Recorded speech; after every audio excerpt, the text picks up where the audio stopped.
Good evening, everyone. Welcome to the Select Board meeting. Today's Tuesday, November 1st, 2022. This meeting and hearing of the Ayer Select Board will be held in person at the location provided on this notice. Members of the public are welcome to attend this in-person meeting. Please note that while an option for remote attendance and/or participation via Zoom is being provided as a courtesy to the public, the meeting hearing will not be suspended or terminated if technological problems interrupt the virtual broadcast, unless otherwise required by law. Members of the public with particular interest in a specific item on this agenda should make plans for in-person versus virtual attendance accordingly. This meeting will be live on Zoom and Channel 8. The public may access the proceedings by joining Zoom meeting ID number 897-9080-0793 or by calling 929-205-6099. For additional information about remote participation, please contact Carly Antonellis, Assistant Town Manager, at atm@ayer.ma.us or 978-772-8220, extension 100, prior to the meeting. Okay. If I could ask everyone to please stand for the Pledge of Allegiance. I pledge allegiance to the flag of the United States of America and to the republic for which it stands, one nation, under God, indivisible, with liberty and justice for all.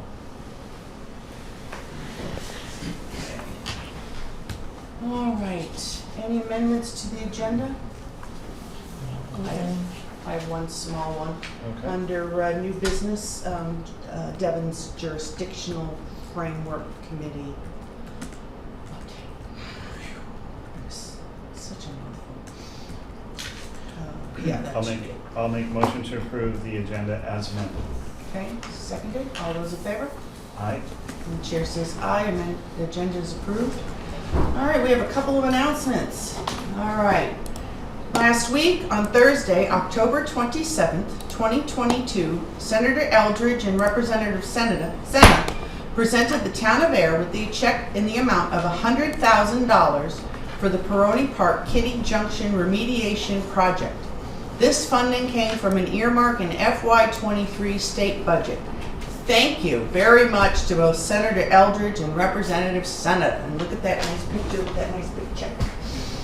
So, okay, that's off and running. All right. All right, and here's some really good news, everyone. The long-awaited ribbon cutting at Depot Square Park will take place on Monday, November 7th at 10 a.m. Please join us at Depot Square Park to celebrate.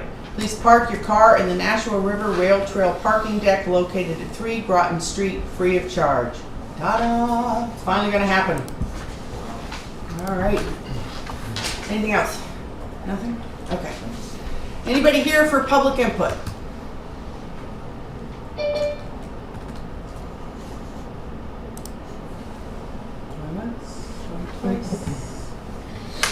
Okay, no one's here for public input. All right. Do we have the people here for the change of manager request? Are they online? Yep, Madam Chair, it's Okay. Attorney John Aida and Patrick Jocelyn. All right. So we'll move to the change of manager request from Global Montello Group Corp.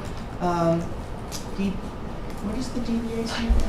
All Doing Town. business as. Thank you. Doing business as All Town Fresh Air, 28 Harvard Road, Ayer, Mass. All righty. Okay, and we have you online. Hi. Hi, good evening, Madam Chair, members of the board. Thank you so much for allowing us to attend remotely. My name is John Ayer of McDermott, Quilty & Miller, located at 28 State Street, Boston. Joining me also virtually is Patrick Jocelyn. Patrick is the proposed manager of record. This is the All Town Fresh at Harvard Road. Patrick is the general manager of the store. He has been there for approximately 1 year. However, he does have many years' experience in the industry. He's been with Global Montello Group Corp for nearly 8 years. Patrick has also had the benefit of being on site for approximately the last 5-6 months when this store first started having samples of beer and wine. So in terms of the store itself, you're not going to see any changes to the day-to-day operations, and there's no ownership changes. Patrick will be in charge, and he and his staff do a great job. As I alluded to, several months ago, and it hasn't changed since then. None of their stores throughout Massachusetts have had any violations, and Patrick's going to do everything in his power to keep that track record intact. And if you have any questions for me or for Patrick, we'd be happy to answer. Okay, do you have any questions? No questions, seems straightforward. Yeah, no? So, And Madam Chair, we Yeah. did run this by all the departments, there was no issue. okay. Alright. So, no, I have no questions. All right, I will make a motion to approve the change of manager request for Global Montello Group Corporation doing business as All Town Fresh Air to Patrick Joslin as presented. And seconded, all those in favor? Aye. And the chair says aye, congratulations. Thank you, appreciate it. Yeah, it's a very nice facility there. It really is. They do a great job. Yeah. It's really nice. Yeah, so, all right, thank you. Thank you so much. Take care. Have a good night. You too. Okay.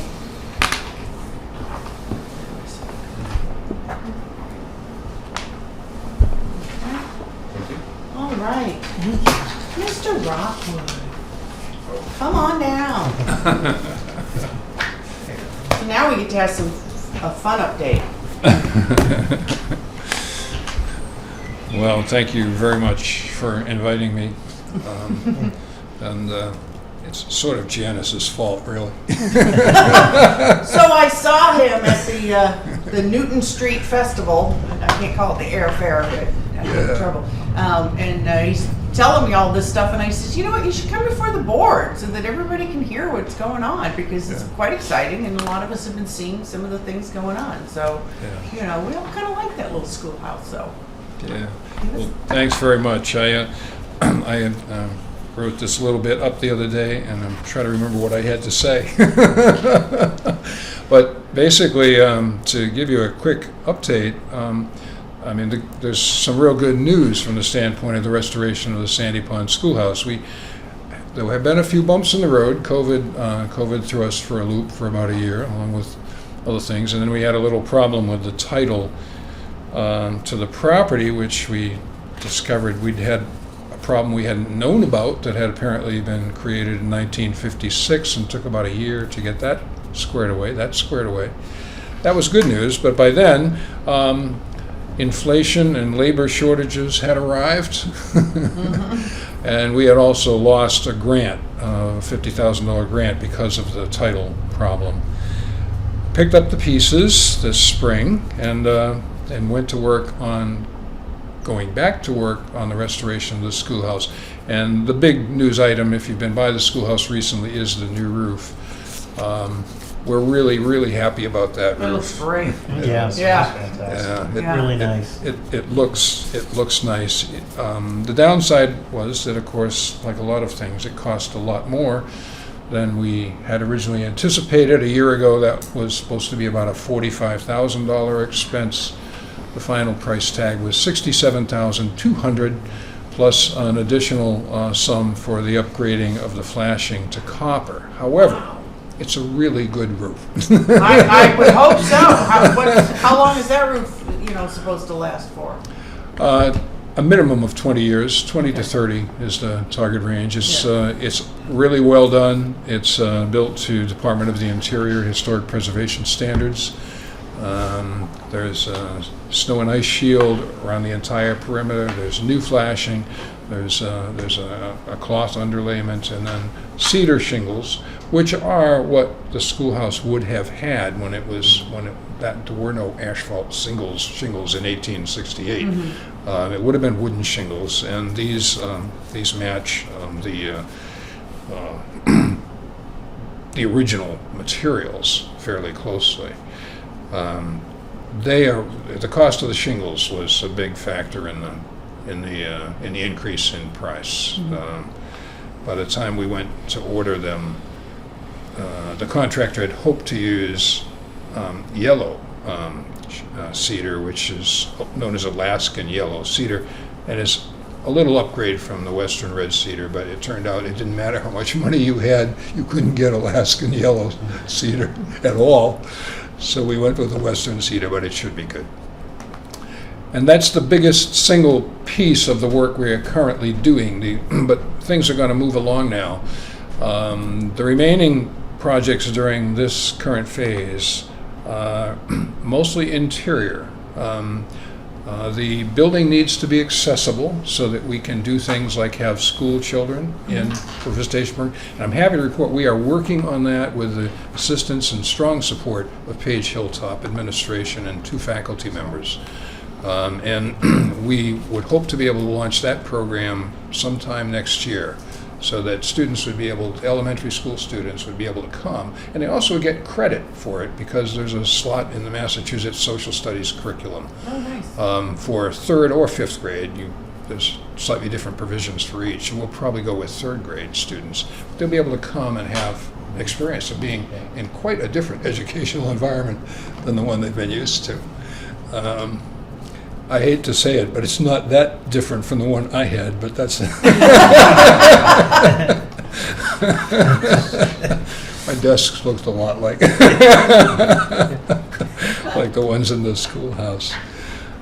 So the accessibility is a big part of what we are doing next. There will be a new accessible washroom. We have removed the original interior wall. That's all been put in the classroom in storage. We're framed in a new, larger washroom, which will be about 6 feet deeper than the existing one. New fixtures will go in. New plumbing has to go in. Some of the work that's going to happen is, or has already happened, is going to be very invisible. It turned out when we started looking at the plumbing, it's all in the ceiling in the L. It wasn't safe to go into that ceiling. So some carpentry work was necessary to make that sturdy enough that you could have somebody work up there. That's been done. And so we'll be putting in completely new plumbing, basically, and we will have hot and cold running water in the new washroom with accessible fixtures. And the wall will be the same as the original, so while it's deeper, it won't appear to be very much different than it has been. They have to also increase the size of the opening from the L into the classroom. That turns out to be real easy. We thought it was going to be complicated, but it seems that when they added the L and put the door in the first place, they actually had narrowed the opening that was already there, which was originally one of the windows. So the carpentry there is going to be fairly straightforward. We are going to restore all of the windows, which are in better shape than we would have expected, really. And that's a very tedious manual process. You remove the windows, take them out, remove the glazing, you strip all of the frames, and then you pull them out, you do some patching, you reglaze them and repaint them and reinstall them. And with a little bit of luck, they'll fix the sort of what are supposed to be the locks on the windows that are supposed to hold them up when you open them, but as I have discovered, don't always. And you don't want your hand down there when that happens.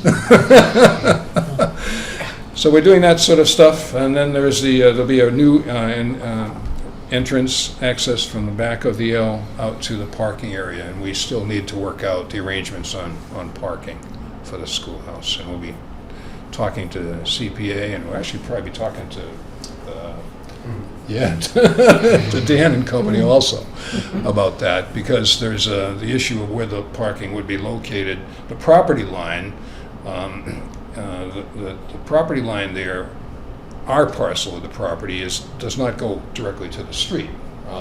It's I don't know, 10 or 15 feet short, and so we need to figure out how we're going to handle parking arrangements there. But that's another phase. After that, there's a lot of little things to be done. But if we get these 4 big things done in this phase, we will have a building that can be opened on a regular basis, and you'll be able to have people come and visit without having to figure out where they're going to go to the washroom.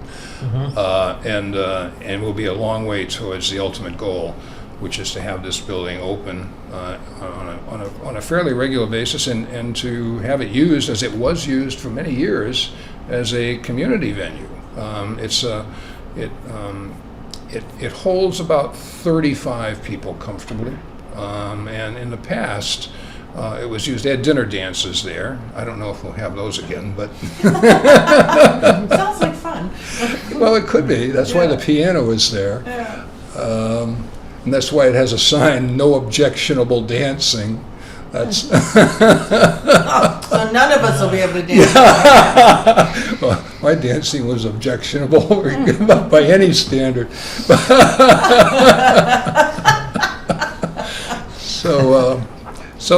But we would be able to have activities there like lectures. You could have small musical performances. You might even have a wedding there if it's a small wedding. All of those kinds of things happened there before. There was at least one art auction. It was really part of the community life. It was a place where people went. They were used to going, and we haven't been able to do that for a long time. So that's the ultimate goal. Oh, that sounds wonderful.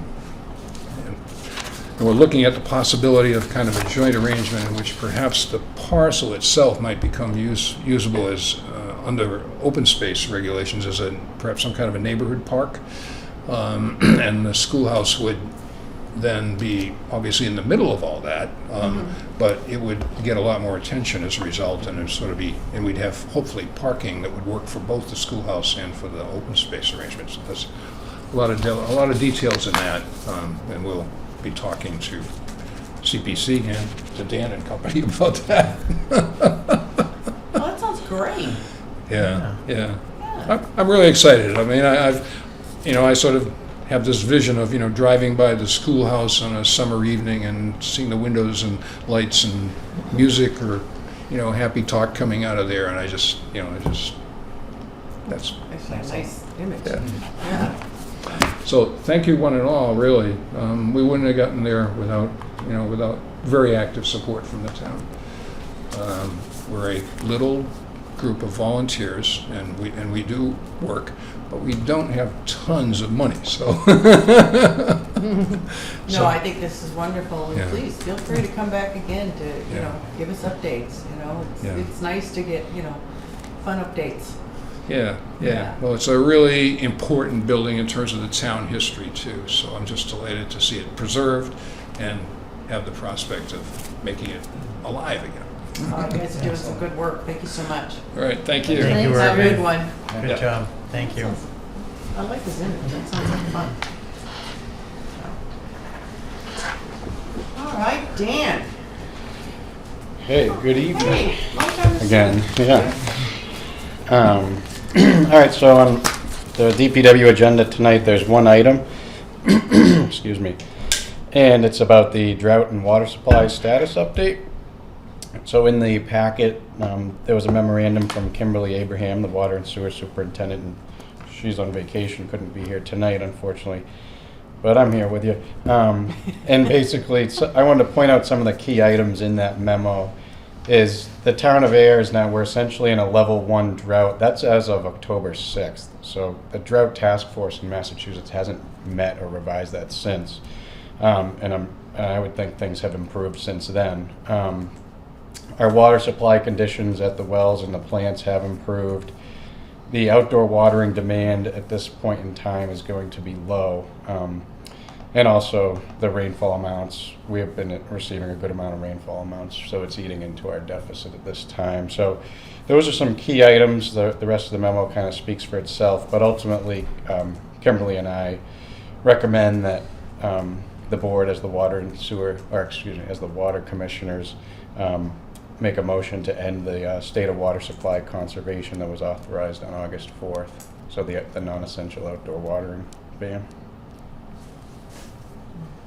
Makes sense this time of year, plus with the rain we've had. Good. I'm going to water my lawn tomorrow. Okay. All right. Any further questions? None from me. Okay. I'll make a motion to end the state of water supply conservation authorized on August 4th, 2022, effective immediately. Seconded. All those in favor? Aye? And the chair says aye. All All right. right, great. No more drought. Droughts All over. right, No, we go that far. Thanks, Tim. That's thanks. bad. Thank you. Thanks, Dan. Robert.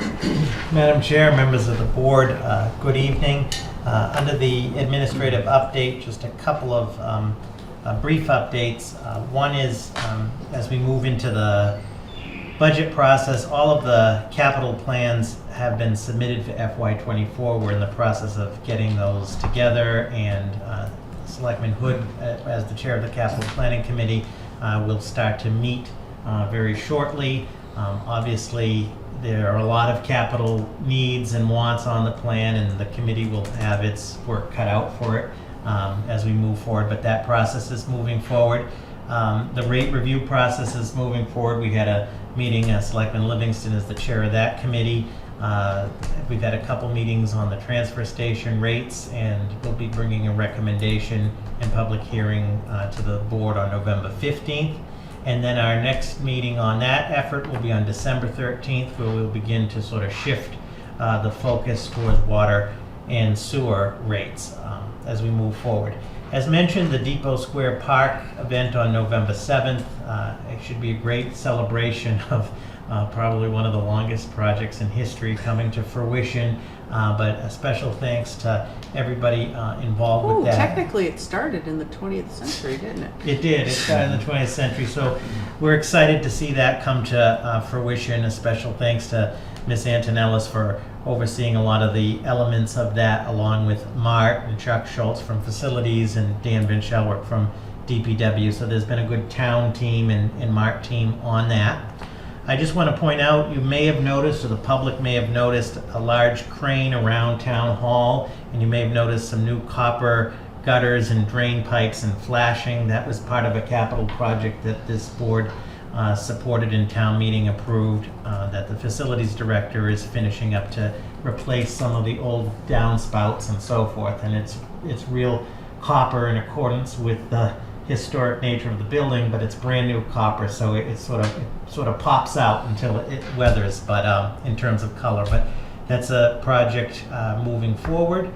Can I interrupt for a second? Yeah. While you're on historical? You want to start the window process again? To be stay tuned. Yeah. Windows. Yeah. So we're on gutters and pipes, but yes. So that project is moving forward.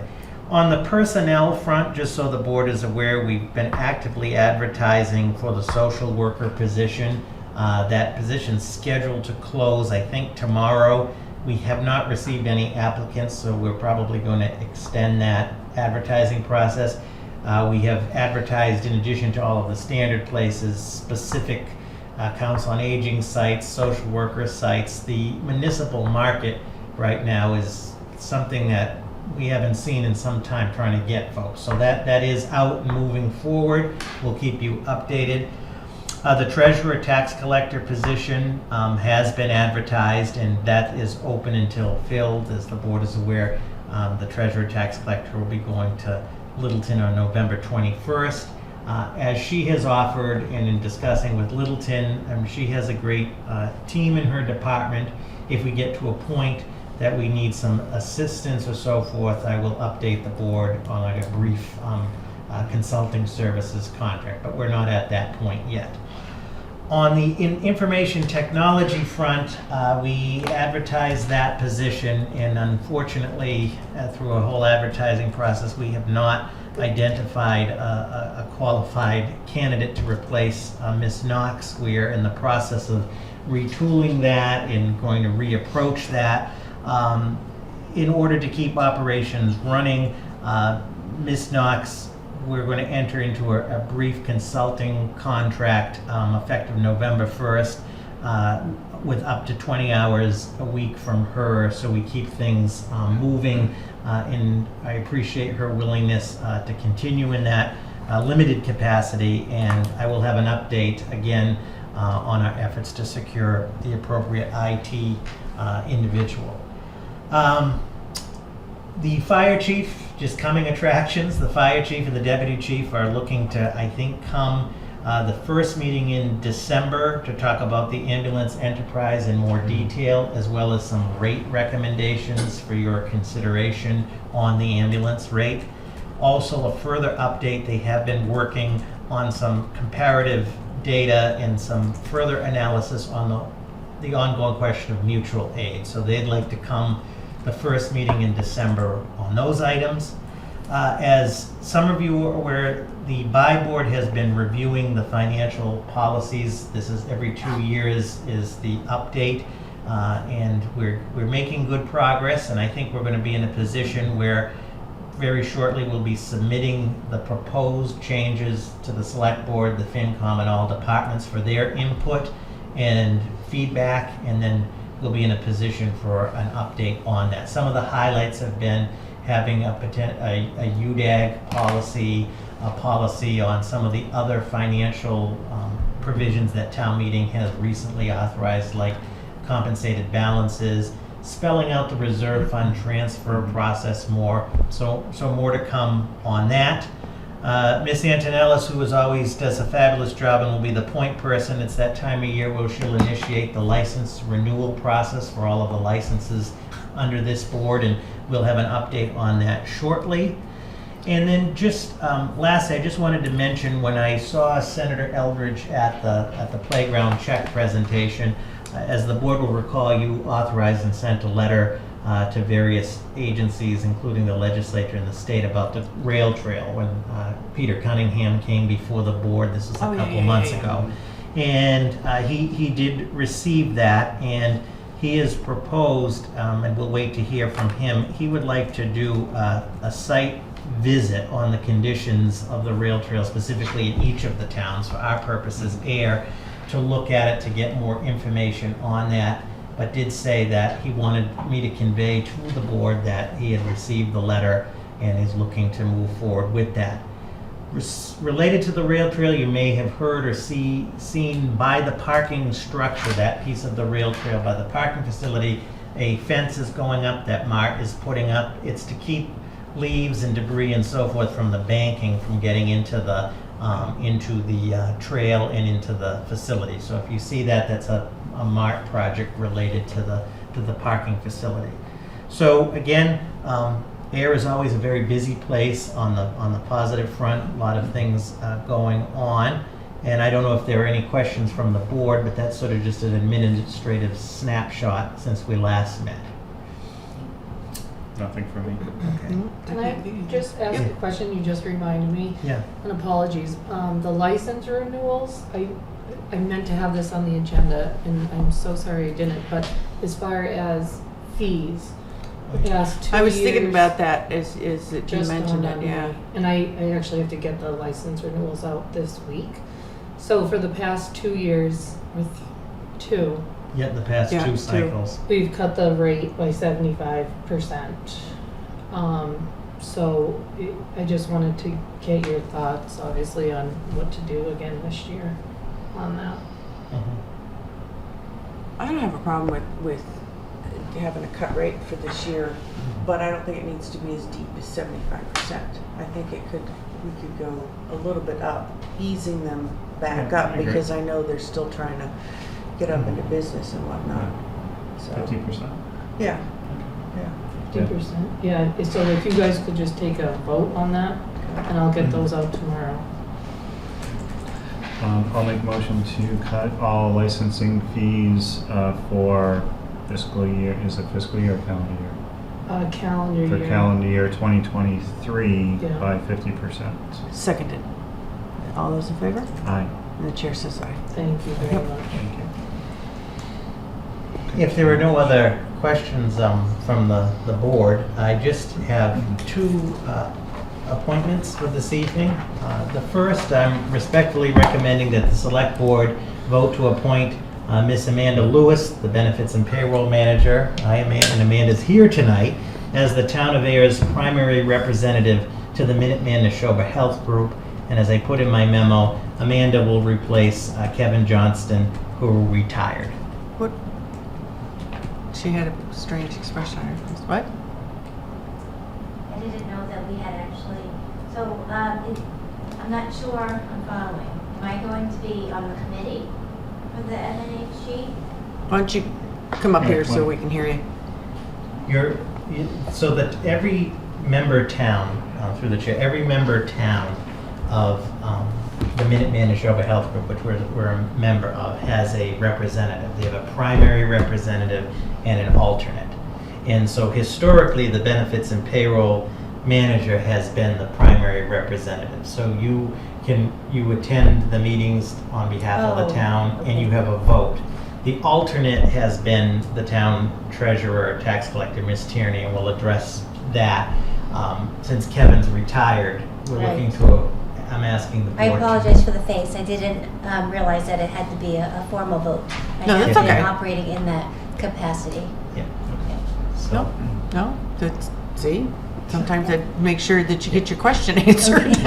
Because they are, Kevin, with his retirement, they are one short on the steering committee. Mhm. And Melissa Doag had asked if I would be that other person on the steering committee. So that's where the disconnect was. I thought Okay, that you were yeah. appointing me as a steering committee, and I said, I'm not quite ready for that yet. so the first step, we'll get you on the committee if the board is willing, recommending that you get appointed as our primary rep. Okay. And then you can discuss with Melissa next steps. Yeah. No questions? I have no problem with No? it. Okay. Are you sure you're okay with it? Okay. I'm fine. Thank you. All right. Thank you. I'll make a motion to appoint Amanda Lewis as the town's primary representative to the Minuteman Neshoba Health Group. Seconded. All those in favor? Aye. And the chair says aye. Well, Thank you. congratulations. Thank you. And then the second one, I am respectfully recommending that the select board vote to appoint Oninichi Njokyu, and I apologize to the individual on the pronunciation, of Ayer, to a 3-year term on the Ayer Cultural Council to expire on June 30th, 2025. And she had approached us through the Cultural Council, being interested in being on the Cultural Council, so recommending her appointment. So moved, because I'm not going to try that name myself. Right. Seconded. All those in favor? Aye. Chair says aye. Congratulations. Madam Chair, Selectman Hood, that concludes my report. I thank you for the time this evening. Okay. All right. Thank you So, guys, everybody. Oh, she was on. Oh. who's She that? was- What? No. Yeah, I'm on the phone. I called in. Oh. No, So, sorry. but, yeah. So very sorry. But thank you guys all. Good No, you're evening. okay. She's still there. Yeah. Through the chair, would you, for our benefit or for all of our benefit, could you just pronounce your name so we can get it correctly? Yes, Oninyeki. Onini. Oh, Okay. oh, so one more time, please. Oninyeki. Oninichi. Yeah. Nichi. Okay. Thank you. All right. Thank you very much. And welcome. You're welcome. Thank you guys. Thank you. Thank you. Okay. Okay, all right.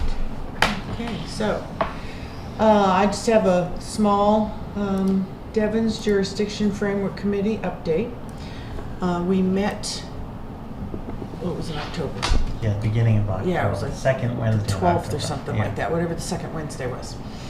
And unfortunately, he did not show, Mr. Rivera. Yeah. Okay. Nor did he send a representative. We weren't entirely shocked. Yeah. But it was also decided that that particular committee should move to a quarterly, which really, it should have been a long time ago, but it just kind of kept, Yeah. and then when mass development dropped out, we kept meeting monthly to try to figure out what we were going to do. But I pointed out, I says, we need to, because we're the overarching, it's supposed to be, the local committees feed to us and then we feed back, and it's the way it's supposed to work. And really what we were meeting for was, we were just rehashing the same thing over and over again. Okay. Which was, how do we get Dan Rivera to the meeting?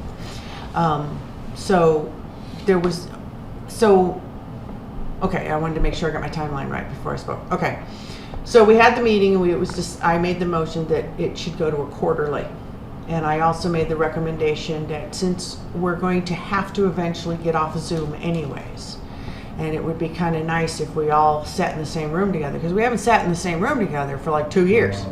I mean, you know, when Peter Lovett was here, he was a lot taller than I thought. So in January, we'll start the new quarterly schedule. So I'd like the January 11th, this meeting room to be booked for 3 p.m. So we'll meet the meeting will happen here. Okay. Then the next quarter meeting, I made the motion that we just do it alphabetically. It will by towns first. It'll go to Harvard, and then the one after that will go to Shirley, and then the one after that if the deck wants us there or whatever. Okay. But good idea. so it'll just go quarterly. Shirley is also trying to ramp up their local committee. Keep an eye on Alan, everybody, because he's going to start ramping that up and everything. Which actually we should always keep an eye on Alan because he's just so a bundle of energy. Get him a Segway. So that will make that committee a little better. And so then it was also voted on to have somebody go to the board of director meeting, which was the next day, that Thursday, and basically make a statement. So unfortunately, I don't have the statement in front of me. So I went to the board of directors meeting. It was kind of an interesting meeting. First of all, it was really kind of fascinating because this was a board of directors making all these decisions, right? Fire chief comes up, and what did I tell you? He wanted 1.8 million or something like that for the new truck, for the new fire engine, because theirs was aging out. Yeah, theirs was aging out. And board of directors just said, okay. So he just went up, he's this way up, and I was like, wow, that was so easy. You know, it was very weird feeling, you know? But what also kind of interesting, and this will play into the coming events with the mutual aid and everything like that, the population of Devons is less than 3,000. I don't have the number in front of me, but it's less than 3,000. That's for residential. Right. Yep. They used to, so the fire chief said that he used to base, you know, all his decisions on the population of the residents. But then he had to, so what was the conversation I told you about it, that he was talking about as to why he was dealing with the population? The population in terms of response times? with the Response truck? time, no, staffing. Oh, the staffing issue. So they have 25, did I say? Yeah, their table is So they have like 25, Wow. right, Yeah. 4 shifts.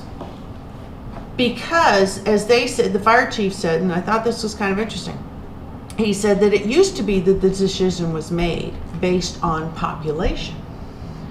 But then you had to change that decision, because then you had to look not just on population, but as the presentation that we had seen, you know, the flammable material and everything like that, but what was also in that area, which of course, you know, with all the industrial out there and everything. But they, you know, I thought that was quite fascinating. So I'm sharing that info with you. So anyway, so they had their agenda, it was kind of really laid out kind of strange. So I didn't even realize that the board of directors was getting ready to adjourn, and all of a sudden I just sensed something. I was, whoa. I said, you getting ready to adjourn? It's like, yeah. I'm like, well, I wanted to say something. So I got up, and on behalf of the Devon's Jurisdiction Framework Committee, I made a brief statement basically saying, we need you back at the table. Okay? You can't just leave. We need you to back at the table. And I just sat down. Well, the board of directors, they're just kind of like, whoa. And they're looking at Dan, and Dan's kind of like, I just, you know. Afterwards, after the meeting, they took so that was it was just done. They don't adjourn. It's just done, you know. So again, it was very, very strange, you know, because, you know, you're not you're kind of waiting for this ending. And then they were going to come back and Dan was going to just talk to the residents and everything. But quite a few people in that room came up to me thanking me for having read that statement, you know, because it is important. And they also feel that if the Devon's Jurisdiction Framework Committee goes to quarterly, that will help mass development come back to the table. Because to be fair, we were having the meetings, when we were meeting, we were having the meetings there. They were facilitating everything, you know, so, and really they were the ones we were leaning on. We still need this, we still need that. So in a lot of ways, they did have extra duty. Still badly how they handled. It would have been much better if they just said, hey, could we have a conversation about this meeting schedule and the duties and everything? I think would have been a lot better. So, but there was the feeling in that room that maybe this will help bring them back. So that was the update. Okay. So you know. Excellent, thank you. Yeah. So on the local side, Alan's going to work to get the committee ramped up and at least get people on it. Yes. Mm-hmm. Okay. So. And we do envision from that effort for potentially some subgroups from that. In other words, what I'm getting at is, for example, all of the financial, technical, tax element of it, So other components, public safety, etc. So kind of how we did the comprehensive plan. Potentially. You had the overall committee, and then you had all the working groups and everything. So, yeah. to look at different aspects of disposition. But one of the key ones, as you and I have discussed, is the financial, Yeah. the tax, etc. Well, yeah, I mean, I don't know how much detail. I mean, really, it comes down to, from my perspective, you know, when you're looking at disposition, it comes down to if we were to absorb, Yeah. you know, what's that trigger point on services? So, Right. you know, and this was kind of what the finance committee did back when we were looking at the Vicksburg Square proposal. Like, is it population? Is it square mileage that triggers DPW needing larger staff for highway? You know, more staff for fire department. Like, if we were to take back jurisdiction, do we need? I don't know where the Devon's fire sits, if that's our area or Harvard's, but like, do we need a satellite location? You know, those are really kind of the questions that you have to look at. Is what's that trigger point? Because once that decision's made, you're going to have the exponential growth of services, but you're also going to have the revenue coming back to offset. But it's going to vastly change the way that we run the operations, because it's you know, growing the town by 20-30%. Right. But yeah, but the other thing is that, you know, and I still want to, we got to figure out a way to get in front of mass development and get that map, that Yeah, we need the accurate map. Yeah. The maps. Let me- Because we really need to, because again, part of that out there is federal, Yeah, make Right, that exactly. you know, note and here. Yeah. we also, you know, you can't just say, hey, we want our historical line back, because that doesn't necessarily benefit us either. Right, no. You know, but tweaking it a little bit could, Yeah. depending on Vicksburg, where you everything and I is. have had Yeah, this conversation, like Vicksburg Right. should all be within a single town. exactly. You know, and Yeah. and to be fair too, I think it wouldn't be a bad idea if we could somehow even get, you know, it like Vicksburg Square to just, you know, like get Harvard to say, you know what, we're just gonna, you can have that Exactly. 25%, you know, and we're gonna reserve Yeah. our 25% over Totally. here, you know. And if we could get that addressed sooner, because there are things that need to be done, and we got housing. I mean, people need housing, and we need to kind of get some of this priorities done. I know that, you know, Harvard feels that they've gotten a lot done, and they do. But at the same token, I mean, they're not ready because they can't even figure out how they're going to get into the road. Because all their roads right now, they have to come through us. They'll come through here. You know, so we could put a little toll booth. Yeah. So, okay, so I think that was it. Yeah.